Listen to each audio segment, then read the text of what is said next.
Gopichand mass కంబ్యాక్కి సిద్ధం అవుతున్నాడు. కెరీర్లో సరైన హిట్ కోసం వెయిట్ చేస్తున్న గోపీచంద్కు ఏ హర్షారూపంలో ఆ అవకాశం దక్కినట్లు కనిపిస్తోంది. సినిమా అఫీషియల్ ట్రైలర్ను రీసెంట్గా రిలీజ్ చేశారు. ట్రైలర్ చూసిన తర్వాత ఇది గోపీచంద్కి సాలిడ్ కంబ్యాక్ మూవీ అవ్వడం ఖాయంగా కనిపిస్తూ ఉందని చెప్పాలి. ఇప్పుడు సినిమా ట్రైలర్లో కథ ఎలా ఉండబోతుంది అన్నది చెప్పారు.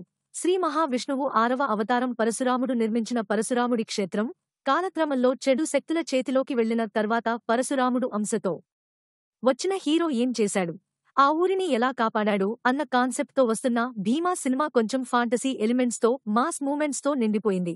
రవి బస్రూర్ అందించిన బ్యాక్గ్రౌండ్ స్కోర్ కొన్ని సీన్స్ను ఎక్సలెంట్గా ఎలివేట్ అయ్యేలా చేసిందని చెప్పాలి. గోపీచంద్ మాస్ ఎలివేషన్స్తో అదరగొట్టేయగా విజువల్స్ కానీ గ్రాండియర్ కానీ బాగానే మెప్పించాయి. గోపీచంద్ రీసెంట్ మూవీస్తో పోల్చితే ఖచ్చితంగా బెటర్ కంటెంట్తో వచ్చిన సినిమాగా భీమాగా అనిపించింది. ఇంక ఈ ట్రైలర్లో డైలాగ్స్ గురించి ప్రత్యేకంగా మాట్లాడుకోవాలి. డైలాగ్స్ ఎంతో బలంగా ఉన్నాయి. ఆ త్రినేత్రుడే కాళనేత్రుడై కరుణే చూపని ఓ బ్రహ్మరాక్షసుడిని పంపాడు. నేను ఊచకోత మొదలు పెడితే ఈ ఊరిలో శ్మశానం కూడా సరిపోదు. ఇలాంటి డైలాగ్స్ సినిమాపై అంచనాలను పెంచేస్తున్నాయి.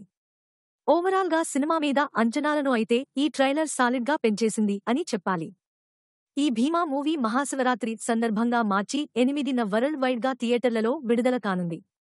ఇక బాక్స్ ఆఫీస్ దగ్గర ఈ సినిమా ఏ రేంజ్లో రచ్చ లేపుతుందో చూడాలి.